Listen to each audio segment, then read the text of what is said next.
Recipe করব আদা চিংড়ি। প্রথমে চিংড়ি মাছটাকে ভালো করে ধুয়ে নিলাম। এর মধ্যে নুন হলুদ মাখিয়ে নেব। কড়াইতে তেল দিয়ে দিয়েছি। তেল গরম হলে চিংড়ি মাছটাকে ভেজে নেব। মাছটা ভালো করে ভেজে নেব।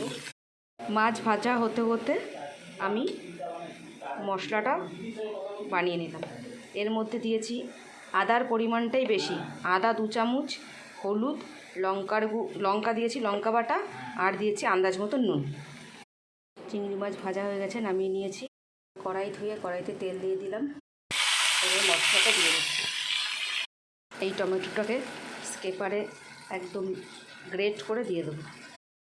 মশলাটা আমার কষিয়ে এসছে, এর মধ্যে আমি দিয়ে দেবো চিংড়ি মাছটা।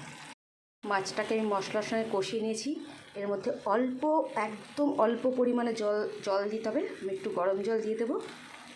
একদম অল্প পরিমাণে জল দিয়ে দিয়েছি। 2টো কাঁচা লঙ্কা দিয়ে দেবো সেন্টের জন্য।